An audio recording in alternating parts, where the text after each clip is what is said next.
Y do you need a saviour? എന്തിനാണ് ഒരു രക്ഷകനെ ആവശ്യമുള്ളത്? പാർട്ട് 1 ആൻഡ് പാർട്ട് 2 ആണ് എടുക്കാൻ ആഗ്രഹിക്കുന്നത്. എന്തിനാണ് ഒരു രക്ഷകനെ നമ്മുടെ ജീവിതത്തിൽ ആവശ്യമുള്ള ക്വസ്റ്റ്യനാണ്.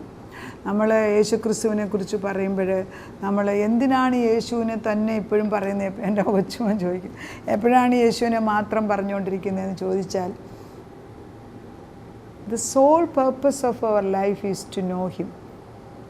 ഈ കൊളോഷ്യൻസിൻ്റെ ബുക്കൊക്കെ വായിക്കുമ്പോൾ നമ്മൾ മനസ്സിലാക്കാം, ദൈവം മനുഷ്യനെ സൃഷ്ടിച്ചത് അവന് വേണ്ടിയാണ്, നമുക്ക് വേണ്ടിയല്ല.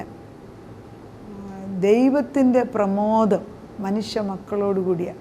ഇപ്പം നമ്മൾക്ക് പ്രായം ചെല്ലും തോറും, ചെറുപ്പകാലത്തൊക്കെ നമ്മൾ പറയും ഞാൻ തന്നെ ജീവിച്ചോളാം, എനിക്കെല്ലാം അറിയാം, അങ്ങനെയാണെന്ന് പറയും. പക്ഷെ പ്രായം ചെല്ലും തോറും എവ്രി പേരൻറ്റ്, എല്ലാ മാതാപിതാക്കളും അവരുടെ മക്കളെ കൂടെ കാണാനും മക്കളുടെ കൂടെ കുറച്ച് നാളെങ്കിലും നിൽക്കാൻ ആഗ്രഹിക്കും. Because their love is so much that they need to see them in between.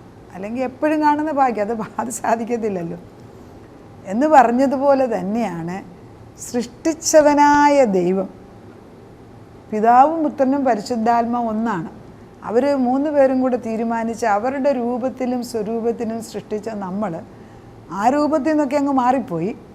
അതിന് നമ്മളെ തിരിച്ചെടുക്കാൻ വേണ്ടി പുത്രനെ അയച്ചു. യേശു നമുക്ക് വേണ്ടി യാഗവസ്തുവായി മാറിയപ്പോൾ നമ്മുടെ പാപവും രോഗവും ശാപവും എല്ലാം അതിൽ ഏറ്റെടുത്തു. പകരം നമുക്ക് നിത്യജീവനെയാണ് തന്നത്. ഈ ലോകത്തിലെ ജീവിതത്തിൻ്റെ സ്പാന് 80, 90, 100, 120 അത്രയും ഷോർട്ട് സ്പാന് ഇറ്റേണിറ്റി വെച്ച് നോക്കുമ്പം ഒന്നുമില്ല, ഒരു ഡോട്ട് മാത്രം. പക്ഷേ ഈ ഒരു കാലയളവ് നമുക്കൊരു തീരുമാനം എടുക്കാം. ദൈവത്തിൻ്റെ കൂടെ ജീവിക്കാമോ അതല്ല നരകത്തിലേക്ക് എന്നേക്കുള്ള ദുരിതത്തിലേക്ക് പോകണം. ഈ ഒരു തീരുമാനം ഈ ഭൂമിയിൽ വെച്ച് എടുക്കേണ്ടതാണ്. അതിന് പിന്നൊരു ചാൻസ് കിട്ടുന്ന ആരും വിചാരിക്കേണ്ട. അതുകൊണ്ടാണ് കർത്താവ് പറയുന്നത്, എൻ്റെ വചനം പറയുക, വീടിൻ്റെ മുകളിൽ കയറി എന്ന് പറയുക, പിന്നെ പർവ്വതത്തിൻ്റെ മുകളിൽ ചെന്ന് വിളിച്ച് പറയുക. ഇതൊന്നും ഇപ്പോൾ പറയാനൊക്കാത്ത പോലെ പിശാച് കളിച്ചിട്ട് മനുഷ്യരെ അങ്ങ് ഇല്ലാതാക്കിയൊരു കാലയളവിലാണ്. പക്ഷെ നമ്മുടെ സത്യങ്ങൾ വിളിച്ചു പറഞ്ഞാൽ ദൈവം അത് മറ്റുള്ളവർക്ക് എത്തിപ്പിച്ചോളൂ. അത് ദൈവത്തിൻ്റെ ഒരു വിശ്വസ്തതയാണ്. മനുഷ്യനെക്കുറിച്ച് ദൈവം പറയുന്നത് ദൈവത്തിൻ്റെ ഛായയിൽ സ്വരൂപത്തിൽ സൃഷ്ടിച്ചെന്ന് പറയുമ്പം ദൈവത്തിൻ്റെ മക്കളാണ് നമ്മൾ. ആദ്യം ദൈവത്തിൻ്റെ മകനായിരുന്നു. ആ ഒരു മകനാണ് വഴിതെറ്റിപ്പോയത്. പിന്നെ വഴിതെറ്റിപ്പോയപ്പം ജനറ്റിക്കലി ഡിഫറെൻ്റായി ആത്മാവ് മരിച്ചപ്പം. പിന്നുള്ള ഫോട്ടോകോപ്പി പോലെ ആ പാപത്തിൻ്റെ മക്കളാണ് ഭൂമിയിൽ നിറഞ്ഞത്. അതുകൊണ്ടാണ് ഭൂമി വളരെ വഷളായി മാറും പെട്ടെന്ന്. അങ്ങനെ ഭൂമിയിൽ നോഹയുടെ കാലത്ത് വെള്ളം അയക്കുന്നുണ്ട്, വെള്ളപ്പൊക്കം മൂലം. എന്നാൽ 139 സങ്കീർത്തനത്തിൻ്റെ 14 പറയുന്നത്, മാൻ was fearfully and wonderfully made. വളരെ അതിശയമായിട്ട് ദൈവം നമ്മളെ സൃഷ്ടിച്ചിരിക്കുന്നത്. ദൈവം നമ്മളെ സൃഷ്ടിച്ചത് എങ്ങനെയാണെന്നുള്ളത് നമുക്ക് മനസ്സിലാകത്തില്ല. കാരണം ഇത് ചില കാര്യങ്ങൾ നമ്മുടെ ബുദ്ധിക്ക് മനസ്സിലാകാൻ പ്രയാസമാണ്. അത് സ്വർഗത്തിൽ അറിയിക്കേണ്ടതായിരുന്നു. അപ്പച്ചൻ എഴുതി വെച്ചേന് 139:14 ഇങ്ങനെയാണ് മലയാളത്തിൽ വായിക്കുന്നത്, ഭയങ്കരവും അതിശയവുമായി എന്നെ സൃഷ്ടിച്ചിരിക്കുകയാൽ ഞാൻ നിനക്ക് സ്തോത്രം ചെയ്യും. എങ്ങനെയാണ്? ഭയങ്കരവും അതിശയവുമായിട്ടാണ് എന്നെ സൃഷ്ടിച്ചിരിക്കുന്നത്. പക്ഷേ മനുഷ്യൻ്റെ ആ ഗ്ലോറി, ദൈവത്തിൻ്റെ ഗ്ലോറി നമ്മളിൽ നിന്ന് വായപ്പോഴത്തേക്ക് പിശാച് നമ്മളെ ഇട്ടുകൊണ്ട് ചവിട്ടി എത്തിക്കുകയാണ്. നമ്മുടെ ഓരോരുത്തരുടെയും പുറത്തവനെ മുഖം വെച്ചിട്ട് ചവിട്ടുകയാണ്. എന്നിട്ട് നമ്മൾ പറയുമോ ഇതാ എൻ്റെ ജീവിതം. അതൊന്നും അല്ലെന്നേ. മുഖം ഒട്ടിച്ച് കളയുന്നേ, മുഖം അഴിഞ്ഞു പോകട്ടെന്നേ. ഏശാവ് മുഖം കുടഞ്ഞു കളയുന്നിരുന്നു. നമുക്കൊക്കെ മുഖം വിദ്യാൻ്റെ കാലത്തെ പോലെ മുഖം ഒട്ടിച്ചു കളയണം നമ്മൾ. അതിനാണ് യേശു വന്നത്. അത് എടുത്തുപയോഗിക്കാൻ പഠിക്കണം. യോഹന്നാൻ്റെ സുവിശേഷം 6:63 പറയുന്നുണ്ട്, ദൈവം ആത്മാവാണ്. ദൈവം പറയുന്ന വചനങ്ങളെല്ലാം ആത്മാവാണ്. അത് ഫ്ലഷ് പ്രോഫിറ്റത്ത് നത്തിങ്. ജഡം ഒന്നിനും കൊള്ളത്തില്ലെന്ന് വ്യക്തമായിട്ട് എഴുതിയിരിക്കുന്നു. ജഡം കൊള്ളത്തില്ല. പിന്നെ ഈ ജഡത്തെ പരിപോഷിക്കുക. ആത്മാവ് വസിക്കുന്നിടത്തോളം കാലം ജഡം നല്ലതാണ്. പക്ഷെ ആത്മാവ് ഇല്ലാത്ത ജഡമാണെങ്കിൽ വെറുതെ നമ്മൾ പെർഫ്യൂം അടിച്ചുകൊണ്ട് നടക്കുകയാണ്. നമ്മൾ ചുമ്മാതെ അതും ഇതും കാട്ടി നമ്മളെ തന്നെ ഏതാണ്ട് വലുതാണെന്ന് ചിന്തിക്കുന്നു. പക്ഷെ ദൈവത്തിൻ്റെ കണ്ണിൽ സീറോയാണ്. അത് നമ്മൾ മനസ്സിലാക്കണം. As far as divine equation is concern, even if he has money, power, degree, ഈ പ്രോഫിറ്റ് നത്തിങ്. അതായത് എന്തെല്ലാം കാശും സൗകര്യവും ഡിഗ്രിയും പണവും ഒക്കെ ഉണ്ടെങ്കിലും ദൈവം ഇല്ലെങ്കിൽ ഒന്നുമില്ലെന്ന് വചനം പറയുന്നു. Everyone require a saviour. അങ്ങനെയാകുമ്പോൾ നോക്കുമ്പോൾ അതുകൊണ്ടാണ് ഈ റോമർക്ക് എഴുതിയ ലേഖനത്തിനകത്ത് 3:20 എല്ലാവരും പാപം ചെയ്തു ഒരുപോലെ, എല്ലാവരും പാപം ചെയ്ത് ദൈവ തേജസ് ഇല്ലാത്തവരായി മാറി. കർത്താവിന് ഇതൊക്കെ കാണുമ്പോൾ സത്യം പറഞ്ഞാൽ ഒത്തിരി പഠിക്കാനൊന്നും അല്ല നമ്മൾ പോകേണ്ടത്. ഒരു കണക്കിന് നോക്കി എല്ലാവരും പാപം ചെയ്ത് ദൈവത്തിൻ്റെ വചനത്തിലേക്ക് ഇറങ്ങി വന്ന ഈ ദൈവം നമ്മളെ പരിപാലിക്കും. ഞാൻ ആഫ്രിക്കയിൽ ഒരു ദേശത്ത്, എനിക്ക് എവിടെ സ്ഥലം അറിയത്തില്ല, അവർക്ക് വലിയ ദാരിദ്ര്യമാണ്. പക്ഷേ വർഷങ്ങളോളം അവിടെയുള്ളടത്ത് മന്ന വീണുകൊണ്ടായിരിക്കുന്നത്. അവരെന്നും അത് ഇടിച്ചു പൊടിച്ചിട്ടാണ് പല ഭക്ഷണങ്ങളും ഉണ്ടാക്കുന്നത്. ഇന്നും അത് നടക്കുന്നുണ്ട്. ദൈവത്തിന് ഭക്ഷണം തരാനൊന്നും ഒരു പാടില്ല. പക്ഷെ നമ്മൾ ഈ ഒരു ചാൺ വയറിന് വേണ്ടി എന്തെല്ലാം അകൃത്യങ്ങൾ കാണിച്ചു വെക്കുന്നത്. അറിഞ്ഞോ അറിയാതെയോ നമ്മൾ ഈ പാമ്പിൻ്റെ പിശാചിൻ്റെ അടിമത്വത്തിൽ അങ്ങ് കിടക്കുകയാണ്. നമ്മളെ ആര് രക്ഷിക്കും, ആര് പോകും എനിക്ക് വേണ്ടി യേശു ചോദിക്കുന്നത് അതുകൊണ്ടാണ്. കർത്താവ് പറയുന്നത് അതുകൊണ്ടാണ്. 6:63 ഞാനിപ്പോൾ പഠിച്ച്, അതായത് വായിക്കല്ല, റോമർക്ക് എഴുതിയ ലേഖനം 3:23 ഇങ്ങനെയാണ് പറയുന്നത്. 3:23 ഒരു വ്യത്യാസവുമില്ല, എല്ലാവരും പാപം ചെയ്ത് ദൈവ തേജസ് ഇല്ലാത്തവരായി തീർന്നു. അവൻ്റെ കൃപയാൽ ക്രിസ്തുവേശുവിങ്കലെ വീണ്ടെടുപ്പ് മൂലം സൗജന്യമായത്രേ നീതീകരിക്കപ്പെടുന്നത്. വിശ്വസിക്കുന്നവർക്ക് അവൻ തൻ്റെ രക്തം മൂലം പ്രായശ്ചിത്തമാകിയാൽ ദൈവം അവനെ പരസ്യമായി നിർത്തിയിരിക്കുന്നു. ദൈവത്തിൻ്റെ റൈറ്റ്വസ്നെസ് എന്ന് പറയുന്നത്, നീതി എന്ന് പറയുന്നത് ക്രിസ്തുവാണ്. നമ്മളെല്ലാവരും പാപം ചെയ്തു ഒരുപോലെ ദൈവ തേജസ് ഇല്ലാതെ.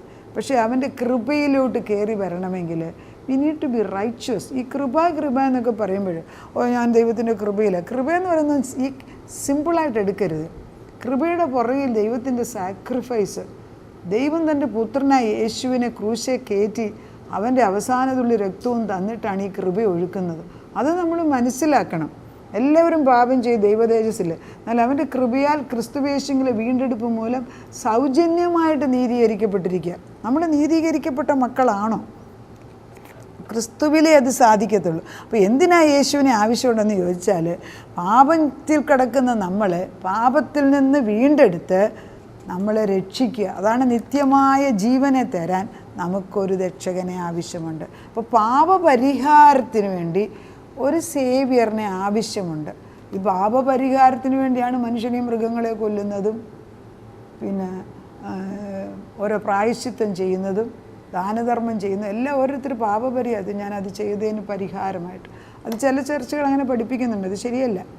പാപപരിഹാരത്തിന് ഒരു മാർഗമേ ഉള്ളൂ, യേശു ക്രിസ്തുവിൻ്റെ ക്രൂശ് മരണം. അവിടെ വന്ന് നിൽക്കണം. അല്ലാതെ ചെയ്യുന്നത് വെറുതെ പണം ഉണ്ടാക്കി നമ്മുടെ കയ്യിലെ പണവും പോകും, കർത്താവിൻ്റെ ആത്മാവ് നമ്മളിൽ വരത്തുമില്ല. അതുകൊണ്ട് നമ്മൾ മനസ്സിലാക്കേണ്ടത്, you need a person, the person of Jesus Christ as the saviour. യേശു ക്രിസ്തു തന്നെ നമ്മുടെ ഹൃദയത്തിൽ വന്ന് വസിക്കണം. പിന്നെ 2 ഇറ്റേണൽ ലൈഫ്, നമുക്ക് നിത്യമായ ജീവനെ ലഭിക്കണം. അത് യോഹന്നാൻ്റെ 3:16 എല്ലാവർക്കും അറിയാവുന്നതാണ്. ദൈവത്തിൻ്റെ പരിശുദ്ധാത്മാ വ്യക്തമായിട്ട് നമ്മളോട് യോഹന്നാൻ്റെ 3:16 പറഞ്ഞിട്ടുണ്ട്. അവനെ ദൈവം തൻ്റെ പുത്രനെ നമുക്ക് തന്നത് അത് ഈ പിതാവിൻ്റെ സ്നേഹം മനസ്സിലാക്കിയാലേ നമുക്ക് അതിൻ്റെ ആഴം മനസ്സിലാകത്തുള്ളൂ. പിതാവ് എന്തിനാണ് നമുക്ക് വേണ്ടി തൻ്റെ പുത്രനെ ഈ ഭൂമിയിലേക്ക് ഈ പാപം നിറഞ്ഞ സ്ഥലത്തോട്ട് അയച്ചത്? നമുക്ക് നിത്യജീവൻ തരാൻ. അതാരേലും മനസ്സിലാക്കുന്നുണ്ട്? അതുകൊണ്ടാണ് പറയുന്നത് 16 തൻ്റെ ഏകജാതനായ എല്ലാവർക്കും അറിയാവുന്ന യോഹന്നാൻ്റെ 3:16 തൻ്റെ ഏകജാതനായ പുത്രൻ വിശ്വസിക്കുന്ന ഏവനും നശിച്ചു പോകാതെ നിത്യജീവൻ പ്രാപിക്കേണ്ടതിന് ദൈവം അവനെ നൽകുവാൻ തക്കവണ്ണം ലോകത്തെ സ്നേഹിച്ചു. അതിന് പോലെ നമ്മളെ സ്നേഹിച്ചു എന്ന് എഴുതാം. എന്നിട്ട് നമ്മളെ സ്നേഹിച്ച് നമ്മളെ സ്വീകരിക്കുന്ന നിമിഷത്തിൽ നമ്മുടെ ന്യായവിധി മാറ്റിത്തരികയാണ്. എന്നേക്കുള്ള മരണത്തിൽ നമ്മളെ രക്ഷിക്കുകയാണ്. അതിനാണൊരു സേവിയർ വേണ്ടത്. ഇതിന് മരിക്കാൻ സമയത്തല്ല ഇത് പ്രാർത്ഥിക്കേണ്ടത്. You need to be knowing it from childhood onwards. ആർക്കെങ്കിലും അറിയത്തില്ല, അവരുടെ നെറ്റിക്കപ്പച്ചൻ ഈ 3:16 യോഹന്നാൻ്റെ എഴുതി കൊടുത്തിട്ട് അവരുടെ ഹൃദയത്തിൽ ഇത് ജീവവൃക്ഷമായിട്ട് കിളിപ്പിച്ചെടുക്കണേന്ന് ഞാൻ പ്രാർത്ഥിക്കുന്നു. നമുക്ക് പ്രാർത്ഥിക്കാം. We need a saviour Lord. നമുക്കൊരു രക്ഷകനെ ആവശ്യമുണ്ട്.